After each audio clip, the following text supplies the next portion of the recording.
Hello, welcome back to Blender Social Live. In this episode, I want to show you another experiment with Blender Grease Pencil, and we're gonna create these 3D Zentangles.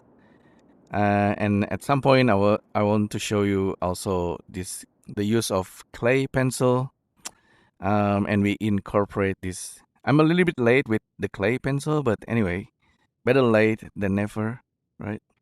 And we now have Blender 4.4 beta with this splash screen and the cat from the movie animation flow, I think. So let's just get started. Delete everything and Shift A, create Grease Pencil empty, and we're just gonna start right away. Draw mode, right click.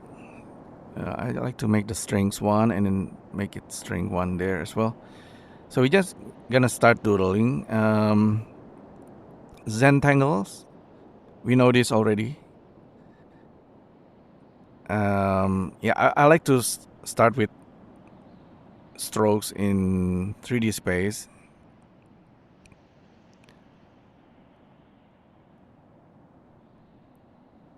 Just to prove the point that this is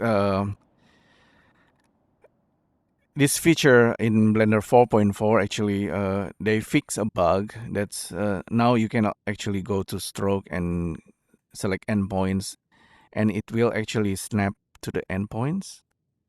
So I've been mentioning this since Blender, I don't know which version of Blender, but since they changed into Blender Grease Pencil 2, this snap to endpoints has been broken, but they fix it in Blender 4.4. So now we can snap the endpoints. As you can see, if whenever I draw and the endpoints hit another strokes, it will snap. And I believe not just endpoints, the all points also work. So you can just make a strokes that goes through all these points. It will snap it. Okay, it's kind of beautiful that way, and yeah, I think we can keep it all points. So now we have starting to get something that looks like a Zen stroke. Everything's connected. They are not always planar. See, sometimes it fails to snap, but they are not in a planar surface. So whenever you draw pattern, remember that you're more like a spider, and then you're making pattern inside this space boundary. You can go over sometimes, you like a growth, something growing like a plant. You can go outside like that, yeah. There's nothing wrong with that. It's just trust the process whenever you're doing this. You probably use like a VR tools and already able to do this in 3D spatials. I use the Apple Vision Pro, and if we just draw in 3D space like that, it feels there's a lot of freedom doing that. You can move around the 3D space with your body in physical space, and you can trace over physical objects. That's also something that's not easy to do in Blender. You can do a 3D scan and then bring the 3D scan into Blender and then do the tracing of 3D objects that way. It's also kind of zen. Yeah, okay. We have something here. I made this tutorial a few times and then it was crashing, but I start again. Anyhow, so we have something. If you want to make this 3D, you can go. What did I do just now? Oh, I think I press something.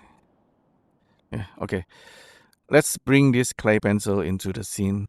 If you open up clay pencil, just go to start here, and you try. Okay, you make a stroke, right? This clay pencil, It's a grease pencil with this really advanced modifier, and you can you can turn grease pencil stroke into 3D objects. So that's basically what it does.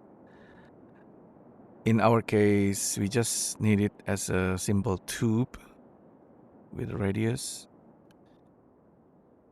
I don't want to work in this blend files because it's using the older version of Blender, and if you try to do this stroke endpoints, it's not gonna work properly.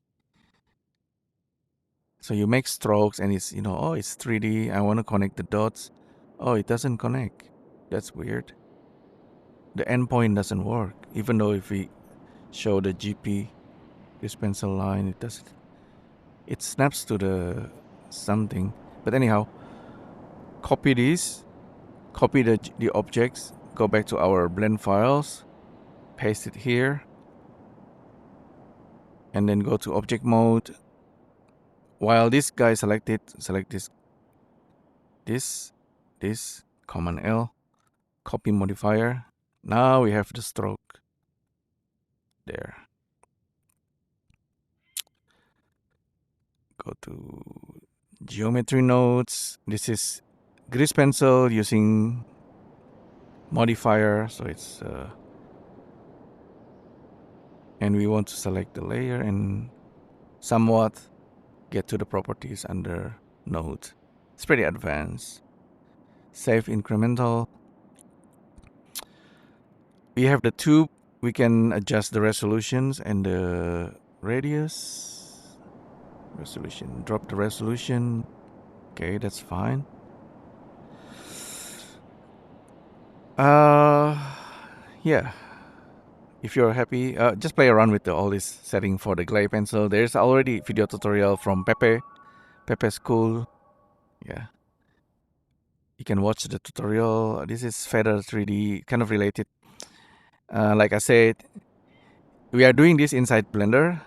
You can use VR tools, or you can use tools like Feather 3D just to create your Zentangle, and then you can play around with this idea to add a tube and fill.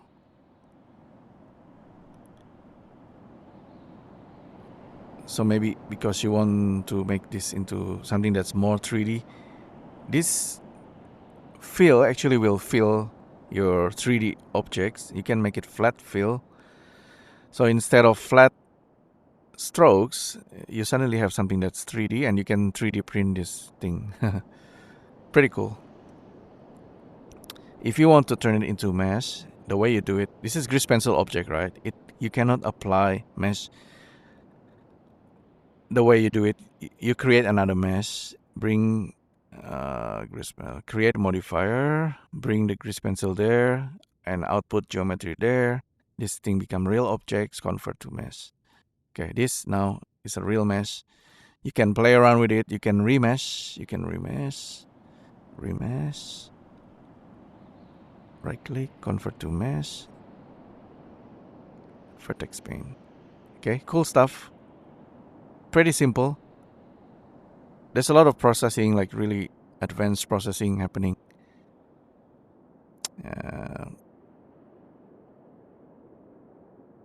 Anyhow, you got the drill. Apply the vertex pane and then bake it into the texture. So with this, back to grease pencil. Yeah, we have tube, we have fill.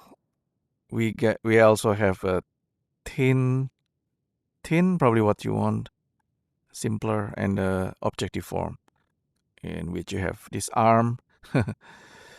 The arm is from this geometry, and it's basically still supposedly experimental. You can have multiple strokes. I think only 5. The first 5 strokes become real object. We become the arm. You can see the arm. It's writing with the writing Zen. Yeah, I think we can increase the number of arm, but I couldn't find it here. Maybe it's hidden somewhere. But yeah, maybe I have to figure it out. Maybe, but it's a cool way to turn your grease pencil into objects. A little bit like pen effects in Maya. So anyhow, this is the process for the Zentangle, and if you incorporate the clay pencil, this is what you can get. All right, so Blender 4.4 still beta, but that's the one I'm using. Hopefully you find this useful. Thanks again for tuning in, and I'll see you in the next video. Thank you. Bye.